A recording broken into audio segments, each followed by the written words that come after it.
ನಮಸ್ಕಾರ ರೆಬಲ್ ಟಿವಿಗೆ ಸ್ವಾಗತ. ನಾನು ಸಿರಾಜ್ ಬಾಲಿಕಾ. ನಮ್ಮ ಕೊಲೆಗ್ ಶ್ರೀನಿವಾಸ್ ವೈದ್ಯ ಕೂಡ ಜಾಯ್ನ್ ಆಗಿದ್ದಾರೆ. ಪ್ರಮುಖವಾಗಿ ಗಮನಿಸ್ತಾ ಹೋದ್ರೆ ಹುಬ್ಬಳ್ಳಿ ಕೇಸ್ಗೆ ಮತ್ತೊಂದು ಬಿಗ್ ಟ್ವಿಸ್ಟ್ ಏನಪ್ಪಾ ಅಂತಂದ್ರೆ ಈಗ 6 ಜನರನ್ನ ಅರೆಸ್ಟ್ ಮಾಡಿದ್ದಾರೆ ಅನ್ನುವಂತ ಮಾಹಿತಿ ಲಭ್ಯವಾಗ್ತಾ ಇರುವಂತದ್ದು. ಹುಬ್ಬಳ್ಳಿಯಿಂದ ತಂದೆಯಿಂದಲೇ ಗರ್ಭಿಣಿ ಮಗಳ ಹತ್ಯೆ ಪ್ರಕರಣಕ್ಕೆ ಸಂಬಂಧಪಟ್ಟ ಹಾಗೆ ಗಮನಿಸ್ತಾ ಹೋದ್ರೆ ಬೂದಿ ಮುಚ್ಚಿದ ಕೆಂಡದಂತೆ ಆಗುವಂತೆ ಇನಾಂ ವೀರಾಪುರ. ಹುಬ್ಬಳ್ಳಿಯಲ್ಲಿ ತಂದೆಯಿಂದಾನೇ ಗರ್ಭಿಣಿ ಮಗಳ ಹತ್ಯೆಯ ಕೇಸ್ ಬೂದಿ ಮುಚ್ಚಿದ ಕೆಂಡದಂತೆ ಇನಾಂ ವೀರಾಪುರ ಗ್ರಾಮ ಈಗ ಆಗಿದೆ. ಮೃತ ಮಾನ್ಯಾಳ ಮನೆಯಲ್ಲಿ ಸ್ಮಶಾನ ಮೌನ ಅನ್ನುವಂತಹದ್ದು ಈಗ ಕಂಡು ಬರ್ತಾ ಇದೆ. ಮತ್ತೆ ದಾಳಿ ಭೀತಿಯಲ್ಲಿ ದಲಿತ ಯುವಕ ವಿವೇಕಾನಂದ ಕುಟುಂಬಸ್ಥರು ಹೀಗಾಗಿ ಊರು ಬಿಟ್ಟು ಸಂಬಂಧಿಕರ ಮನೆಯಲ್ಲಿ ವಾಸ್ತವ್ಯ. ದಲಿತ ಯುವಕ ವಿವೇಕಾನಂದರ ಕುಟುಂಬಸ್ಥರು ಈಗ ಸಂಬಂಧಿಕರ ಮನೆಯಲ್ಲಿ ವಾಸ್ತವ್ಯವನ್ನು ಮಾಡ್ತಾ ಇದ್ದಾರೆ. ಊರು ಬಿಟ್ಟು ವಿವೇಕಾನಂದರ ನಿವಾಸದ ಬಳಿ ಪೊಲೀಸರು ಬಿಗಿ ಬಂದೋಬಸ್ತನ್ನ ಮಾಡ್ತಾ ಇದ್ದಾರೆ. ಮತ್ತೊಂದೆಡೆ ಆರೋಪಿ ಪ್ರಕಾಶ್ ಪಾಟೀಲ್ ಸಹ ನಾಪತ್ತೆ ಆಗಿದ್ದಾನೆ ಅನ್ನುವಂತಹ ಮಾತುಗಳು ಕೇಳಿ ಬರ್ತಾ ಇದೆ. ಬಂಧನ ಭೀತಿಯಲ್ಲಿ ಮನೆ ಬಿಟ್ಟು ಹೋಗಿರುವಂತಹ ಪ್ರಕಾಶ್. ಎಸ್, ಈಗಾಗಲೇ ಗಮನಿಸ್ತಾ ಹೋದ್ರೆ ಹುಬ್ಬಳ್ಳಿಯಲ್ಲಿ ತಂದೆಯಿಂದಲೇ ಗರ್ಭಿಣಿ ಮಗಳ ಹತ್ಯೆ ಕೇಸ್ಗೆ ಸಂಬಂಧಪಟ್ಟ ಹಾಗೆ ಸಾಕಷ್ಟು ಸದ್ದನ ಮಾಡ್ತು. ಸಾಕಷ್ಟು ಇಡೀ ರಾಜ್ಯವೇ ಒಂದು ಕಡೆ ಬೆಚ್ಚಿ ಬೀಳಿಸುವಂತ ಘಟನೆ ಇದು ಮರ್ಯಾದೆ ಹತ್ಯೆ ಅನ್ನುವಂಥದ್ರ ಮಟ್ಟಿಗೆ ನೋಡಿ. ಬೂದಿ ಮುಚ್ಚಿದ ಕೆಂಡದಂತಾಗಿದೆ ಇನಾಂಪುರ ಗ್ರಾಮ. ಮೃತ ಮಾನ್ಯಾಳ ಮನೆಯಲ್ಲಿ ಸ್ಮಶಾನ ಮೌನ ಆಗಿರುವಂಥದ್ದು ಈಗಾಗಲೇ ಗಮನಿಸ್ತಾ ಇದ್ರೆ. ಮತ್ತೆ ದಾಳಿ ಭೀತಿಯಲ್ಲಿ ವಿವೇಕಾನಂದ ಕುಟುಂಬ ಒಂದು ಕಡೆ ಎಲ್ಲಿ ಮತ್ತೆ ಯಾರಾದರೂ ಬಂದು ಏನಾದರೂ ಮಾಡಿಬಿಡ್ತಾರೋ ಅನ್ನುವಂಥ ಒಂದು ಭಯದಲ್ಲಿದ್ದಾರೆ. ಸೊ ಈಗ ಭಯದ ವಾತಾವರಣ ಸಹಜವಾಗಿ ಅಲ್ಲಿ ಕಾಡ್ತಾ ಇರುವಂಥದ್ದು. ಹಾಗಾಗಿ ಆ ಕುಟುಂಬವೂ ಕೂಡ ಇದೀಗ ಊರು ಬಿಟ್ಟು ಸಂಬಂಧಿಕರ ಮನೆಯಲ್ಲಿ ವಾಸ್ತವವನ್ನ ಹುಡಿಬಿಟ್ಟಿದ್ದಾರಂತೆ. ನೋಡಿ, ಎಲ್ಲಿ ಯಾರಾದರೂ ಏನು ಬಂದು ಏನಾದರೂ ಮಾಡಬಹುದು ಅನ್ನುವಂಥ ಕಾರಣದಿಂದಾಗಿ ಮತ್ತೊಂದು ಕಡೆ ಭಯ ಸಾಕಷ್ಟು ಕಾಡ್ತಾ ಇದೆ ಅವರಿಗೆ.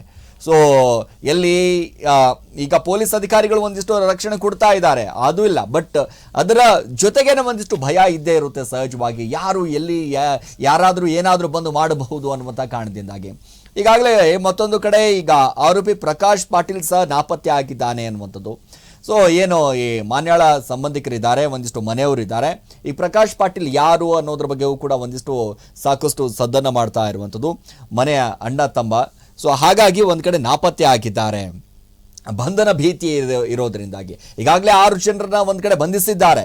ಸೊ ಮತ್ತೊಂದು ಕಡೆ ಏನಪ್ಪಾ ಅಂತಂದ್ರೆ ಈ ಕೇಸ್ ದಾಖಲಾಗ್ತಾ ಇದ್ದ ಹಾಗೆ ಒಂದು ಕಡೆ ಹತ್ಯೆ ಆಗ್ತಾ ಇದ್ದ ಹಾಗೆ ಪ್ರಕಾಶ್ ಪಾಟೀಲ್ ಅವರ ಕುಟುಂಬವೂ ಕೂಡ ಒಂದು ಕಡೆ ನಾಪತ್ತೆ ಆಗಿತ್ತು. ಒಂದು ಕಡೆ ಅವರೂ ಕೂಡ ನಾಪತ್ತೆ ಆಗ್ತಾರೆ. ಅದಾದ ನಂತರ ಈಗ ಒಬ್ಬೊಬ್ಬರಾಗಿ ಪೊಲೀಸ್ ಅಧಿಕಾರಿಗಳನ್ನ ಸಿಗುವಂತ ಕೆಲಸ ಆಗ್ತಾ ಇದೆ. ಅಧಿಕಾರಿಗಳು ಬಲೆ ಬೀಸಿದಂತ ಸಂದರ್ಭದಲ್ಲಿ ಸಹಜವಾಗಿ ಅವರನ್ನ ಹಿಡಿಯುವಂತ ಕೆಲಸ ಮಾಡ್ತಾ ಇದ್ದಾರೆ. ಈಗ ಮತ್ತೊಂದು ಕಡೆ ಹುಬ್ಬಳ್ಳಿಯಲ್ಲಿ ಮರ್ಯಾದೆ ಹತ್ಯೆ ಪ್ರಕರಣಕ್ಕೆ ಸಂಬಂಧಪಟ್ಟ ಹಾಗೆ ಪ್ರಕರಣದಲ್ಲಿ ಒಂದು ಕಡೆ ಗಮನಿಸ್ತಾ ಹೋದ್ರೆ 3 ಆರೋಪಿಗಳು ಬಂಧಿಸಿದ್ದಾರೆ ಅನ್ನುವಂಥದ್ದು. ಫಕೀರಗೌಡ ಪಾಟೀಲ್, ಬಸನಗೌಡ ಪಾಟೀಲ್, ಗುರುಸಿದ್ದಗೌಡ ಪಾಟೀಲ್ ಬಂಧಿತ ಆರೋಪಿಗಳು ಅಂತ ಹೇಳಲಾಗ್ತಾ ಇದೆ. ನಿನ್ನೆ ಪ್ರಕಾಶ್ ಗೌಡ, ಅರುಣ್ ಗೌಡ, ಈರಣ್ಣಗೌಡ ಬಂಧಿಸಲಾಗಿತ್ತು. ಈಗ ಫಕೀರಗೌಡ ಪಾಟೀಲ್ ಆಗಿರ್ಬೋದು, ಬಸನಗೌಡ ಪಾಟೀಲ್ ಆಗಿರ್ಬೋದು. ಸೊ ಇನ್ಸ್ಪೆಕ್ಟರ್ ಮುರುಗೇಶ್ ಚೆನ್ನಣ್ಣವರ ಒಂದಿಷ್ಟು ಕಾರ್ಯಾಚರಣೆ ಸಂದರ್ಭದಲ್ಲಿ ಪ್ರಕರಣದಲ್ಲಿ ಈವರೆಗೆ 6 ಆರೋಪಿಗಳು ಬಂಧಿಸಲಾಗಿದೆ. ಬೆರಳುಕುಡಿ ಕೊಲೆ ಮಾಡಿದಂತಹ ಸಂಪೂರ್ಣ ಕುಟುಂಬ ಇದೀಗ ಜೈಲು ಪಾಲು ಅಂತಾನೆ ಹೇಳ್ಬೋದು.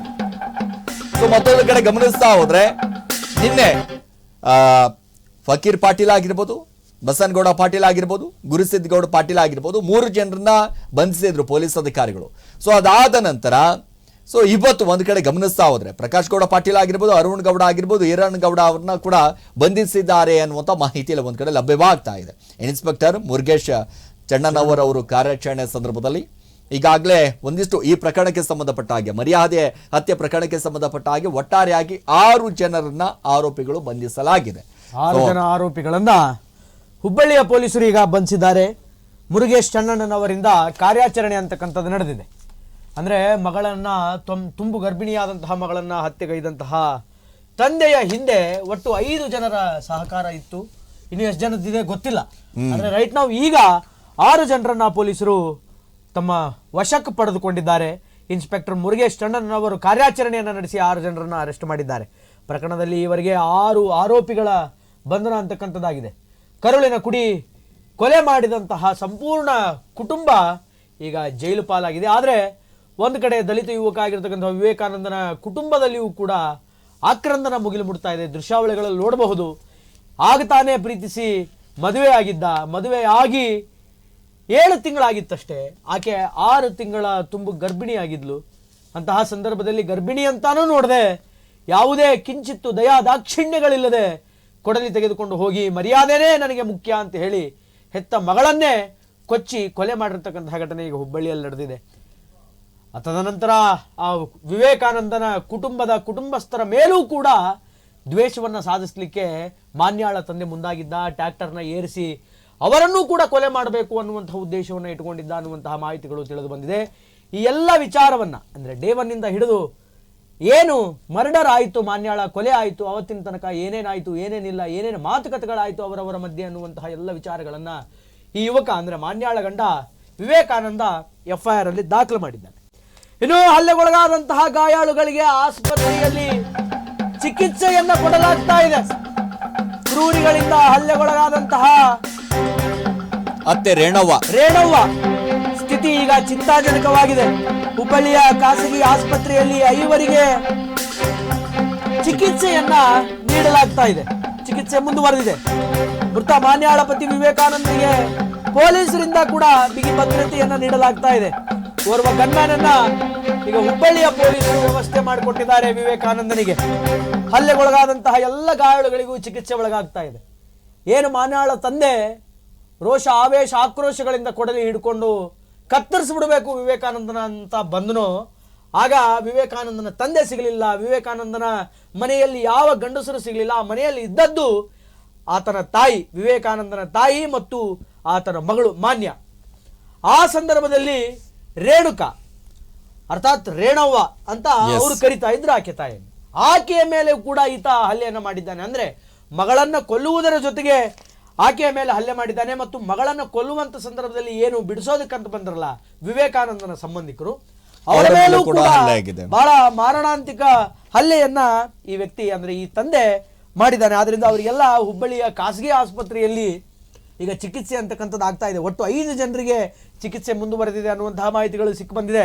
ಅದರ ಜೊತೆಗೆ ಜೀವ ಭಯ ಇದೆ ವಿವೇಕಾನಂದನಿಗೆ, ಏನಾದರೂ ಆಗಿ ಬಿಡಬಹುದು. ಯಾಕೆಂತಂದ್ರೆ ಇದು ಬಹಳ ದೊಡ್ಡ ಎಕ್ಸ್ಟೆಂಡ್ ಅನ್ನ ಪಡೆದುಕೊಂಡಿದೆ, ತಿರುವನ್ನ ಪಡೆದುಕೊಂಡಿದೆ ಈ ಕೇಸ್. ವಿವೇಕಾನಂದನಿಗೆ ಈ ಮಾನ್ಯಾಳ ತಂದೆಗೆ ಸಂಬಂಧಪಟ್ಟಂತವರು ಬಂದು ಯಾವ ಸಂದರ್ಭದಲ್ಲಿ ಏನು ಬೇಕಾದರೂ ಮಾಡಿಬಿಡಬಹುದು. ಆದ್ದರಿಂದ ನನಗೆ ರಕ್ಷಣೆ ಕೊಡಿ ಅನ್ನುವಂತಹ ಮನವಿಯನ್ನು ಕೂಡ ವಿವೇಕಾನಂದ ಮಾಡಿರ್ಬೋದು. ಆದ್ದರಿಂದ ಪೊಲೀಸರು, ಹುಬ್ಬಳ್ಳಿಯ ಪೊಲೀಸರು ಅದನ್ನು ಅರ್ಥಕೊಂಡು ವಿವೇಕಾನಂದನಿಗೆ ರಕ್ಷಣೆಯನ್ನ ಕೊಟ್ಟಿದ್ದಾರೆ. ಒಬ್ಬ ಗನ್ಮ್ಯಾನ್ ಅನ್ನ ಅಸೈನ್ ಮಾಡಿದ್ದಾರೆ ಅನ್ನುವಂತಹ ಮಾಹಿತಿಗಳು ಈಗ ತಿಳಿದು ಬರ್ತಾ ಇದೆ. ಈಗಾಗಲೇ ಗಮನಿಸ್ತಾ ಹೋದ್ರೆ ಹುಬ್ಬಳ್ಳಿ ಪ್ರಕರಣಕ್ಕೆ ಸಂಬಂಧಪಟ್ಟ ಹಾಗೆ ಟ್ವಿಸ್ಟ್ ಮೇಲೆ ಟ್ವಿಸ್ಟ್ ಸಿಗ್ತಾ ಇರುವಂಥದ್ದು. ಅದ್ರ ಜೊತೆಗೆ ಈಗಾಗಲೇ ಕ್ರೂರಿ ಯಾವ ರೀತಿಯಾದಂಥ ಮನಸ್ಥಿತಿಯನ್ನು ಇಟ್ಕೊಂಡು ಮನೆ ಮೇಲೆ ದಾಳಿ ಮಾಡಿ ಮಗಳು ಅನ್ನೋದನ್ನು ಲೆಕ್ಕಿಸದೆ ಆ ದಾಳಿಯನ್ನು ಮಾಡಿದಂಥ ಸಂದರ್ಭದಲ್ಲಿ ಓರ್ವ ಪೆಟ್ಟಾಗಿ ಅದಾದ ನಂತರ ಆಸ್ಪತ್ರೆಗೆ ದಾಖಲು ಮಾಡಿದಂಥ ಸಂದರ್ಭದಲ್ಲಿ ಚಿಕಿತ್ಸೆ ಫಲಕಾರಿಯಾಗದೆ ಮಗಳು ಸಾವನ್ನಪ್ತಾಳೆ.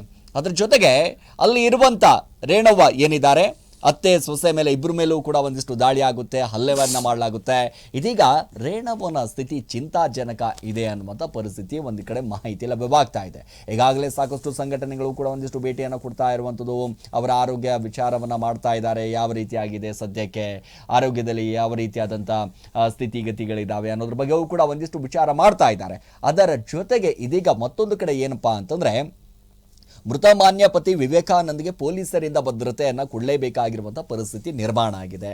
ಓರ್ವ ಗನ್ಮ್ಯಾನ್ ವ್ಯವಸ್ಥೆಯನ್ನು ಮಾಡಿರುವಂಥದ್ದು ನೋಡಿ, ಎಲ್ಲಿ ಏನಾಗ್ಬಿಡುತ್ತೆ ಅನ್ನುವಂಥ ಒಂದು ಭಯ ವಿವೇಕಾನಂದ್ಗೆ. ಕೇವಲ ವಿವೇಕಾನಂದ್ ಮಾತ್ರ ಅಲ್ಲ, ಅವರ ತಂದೆ ಆಗಿರ್ಬೋದು, ಅವ್ರ ಮನೆಯಲ್ಲಿರುವಂಥ ಅದೆಷ್ಟೋ ಜನರಿದ್ದಲ್ಲ, ಅವರೆಲ್ಲರಿಗೂ ಕೂಡ ಒಂದೇ ಒಂದು ಭಯ ಕಾಡ್ತಾ ಇರುವಂಥದ್ದು, ಎಲ್ಲಿ ನಮಗೂ ಕೂಡ ಇದೇ ರೀತಿಯಾದಂಥ ಗತಿ ಬಂದ್ಬಿಡ್ಬೋದು. ನೋಡಿ, ಟ್ರ್ಯಾಕ್ಟರನ್ನು ತೆಗೆದುಕೊಂಡು ಹೋಗಿ ತಂದೆಯನ್ನು ಕೂಡ ಒಂದಿಷ್ಟು ಕೊಲ್ಲೋದಕ್ಕೆ ಪ್ರಯತ್ನವನ್ನು ಪಟ್ಟಿದ್ರಂತೆ. ಅದಾದ ನಂತರ ವಿವೇಕಾನಂದ್ ಮೇಲೂ ಕೂಡ ಒಂದಿಷ್ಟು ಹಲ್ಲೆ ಮಾಡೋದಕ್ಕೆ ಒಂದು ಕಡೆ ಮುಂದಾಗಿದ್ರಂತೆ. ಒಂದಿಷ್ಟು ಬಚಾವಾಗಿದ್ದಾರೆ ಅನ್ನುವಂಥದ್ದು ಮಾಹಿತಿ. ಸೊ ಏನಾದರೂ ಇವರು ಮನೆಯಲ್ಲಿ ಸಿಕ್ಕಿದ್ರೆ ಇಡೀ ಮನೆಯೇ ಸಂಪೂರ್ಣವಾಗಿ ಇಡೀ ಕುಟುಂಬನೇ ಒಂದು ಕಡೆ ಸರ್ವನಾಶ ಮಾಡಬೇಕು ಅನ್ನುವಂಥ ಮನಸ್ಥಿತಿಯಲ್ಲೇ ಮಾನ್ಯಾಳ ತಂದೆ ಬಂದಿದ್ರು.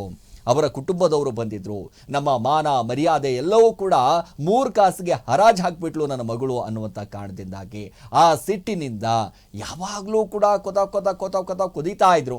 ಯಾವಾಗ 7 ತಿಂಗಳ ಹಿಂದೆನೇ ಒಂದು ಕಡೆ ಮದುವೆ ಆಯಿತು, ಪ್ರೀತಿಸಿ ಮದುವೆ ಆದ್ರು, ಈ ಮದುವೆ ಆಗ್ತಿದ್ದ ಹಾಗೆ ಅವಾಗಿಂದಲೂ ಕೂಡ ಕುದೀತಾ ಇದ್ರು. ಸೊ ಯಾವಾಗ ಒಂದು ಕಡೆ ಸಮಯ ಸಿಗುತ್ತೆ, ಯಾವಾಗ ಇವರು ನಮ್ಮ ಕೈಗೆ ಸಿಗ್ತಿದ್ದ ಹಾಗೆ ಬಡ್ದು ಬಾಯಿಗೆ ಹಾಕೋಬೇಕು ಅನ್ನುವಂಥ ಲೆಕ್ಕಾಚಾರದಲ್ಲಿ ಇದ್ದಿದ್ರು. ಸೊ ಟೈಮ್ ಸಿಗ್ತಿದ್ದ ಹಾಗೆ ಯಾವಾಗ ಇವರು ಮನೆಗೆ ಬಂದಿದ್ದಾರೆ, ಊರಿಗೆ ಬಂದಿದ್ದಾರೆ ಅನ್ನುವಂಥ ಮಾಹಿತಿ ಗೊತ್ತಾಗ್ತಿದ್ದ ಹಾಗೆ ಏಕಾಏಕಿ ಅವರ ಕುಟುಂಬದ ಮೇಲೆ, ಏಕಾಏಕಿ ಅವರ ಮನೆ ಮೇಲೆ ಕೊಡಲಿಗಳಿಂದ, ತಲವಾರ್ಗಳಿಂದ, ಮಾರಕಾಸ್ತ್ರಗಳಿಂದ ತೆಗೆದುಕೊಂಡು ಬಂದು ಏಕಾಏಕಿ ಮಾತಾಡೋದಿಲ್ಲ, ಏನಿಲ್ಲ, ಹಲ್ಲೆ ಮಾಡೋದಕ್ಕೆ ಒಂದು ಕಡೆ ಮುಂದಾಗ್ತಾರೆ. ಆವಾಗ ಮಾನ್ಯಾಳ ತಲೆಗೆ ಒಂದಿಷ್ಟು ಪೆಟ್ಟು ಬೀಳುತ್ತೆ. ಪೆಟ್ಟು ಬೀಳ್ತಿದ್ದ ಹಾಗೆ ರಕ್ತ ಅತಿಯಾಗಿ ಹರಿದೋಗ್ತಾ ಇರುತ್ತೆ. ಅತ್ತೆ ಮೇಲೆ ಹಲ್ಲೆ ಮಾಡ್ತಾರೆ. ಈ ಮಧ್ಯದಲ್ಲಿ ಯಾರ್ಯಾರು ಈ ಬಿಡ್ಸಕ್ಕೆ ಬರ್ತಾರಲ್ಲ ಸಂಬಂಧಿಕರು, ಅವ್ರ ಮೇಲೂ ಕೂಡ ಒಂದಿಷ್ಟು ಹಲ್ಲೆ ಆಗುತ್ತೆ. ಎಲ್ಲರನ್ನ ಕರ್ಕೊಂಡು ಹೋಗಿ ಇದೀಗ ಆಸ್ಪತ್ರೆ ಹಾಕಿರ್ತಾರೆ. ಆಸ್ಪತ್ರೆ ಹಾಕಿದಂಥ ಸಂದರ್ಭದಲ್ಲಿ ಮಾನ್ಯಾಳು ಮಾತ್ರ ಬದುಕುಳಿಯೋದಿಲ್ಲ. ಚಿಕಿತ್ಸೆ ಫಲಕಾರಿಯಾಗದೆ ಮಾನ್ಯ ಸಾವನ್ನಪ್ತಾಳೆ. ಈಗ ಅತ್ತೆಯ ಸ್ಥಿತಿಯೂ ಕೂಡ ಒಂದಿಷ್ಟು ಚಿಂತಾಜನಕ ಆಗಿದೆ ಅನ್ನುವಂಥ ಮಾಹಿತಿ ಒಂದು ಕಡೆ ಲಭ್ಯವಾಗ್ತಾ ಇರುವಂಥದ್ದು. ಒಟ್ಟಾರೆ ಈ ಕೇಸ್ನಲ್ಲಿ ಒಂದು ಕಡೆ ಗಮನಿಸ್ತಾ ಹೋದರೆ ಈಗಾಗಲೇ 6 ಆರೋಪಿಗಳನ್ನು ಬಂಧಿಸಿರುವಂಥದ್ದು. ಸೊ ಮುಂದೆ ಯಾವ ರೀತಿಯಾದಂಥ ತಿರುವನ್ನು ಪಡೆದುಕೊಳ್ಬೋದು, ಅಥವಾ ಈಗಾಗಲೇ ಪೊಲೀಸ್ ಅಧಿಕಾರಿಗಳು ಯಾವ ರೀತಿಯಾದಂಥ ಕೇಸ್ಗಳನ್ನು ಯಾವ ರೀತಿಯಾಗಿ ಸ್ಟ್ರಾಂಗ್ ಮಾಡಬಹುದು, ಏನೆಲ್ಲ ಬೆಳವಣಿಗೆ ಆಗಬಹುದು ಅನ್ನೋದ್ರ ಬಗ್ಗೆಯೂ ಕೂಡ ಒಂದು ಕಡೆ ಕಾದು ನೋಡಬೇಕಾಗಿದೆ.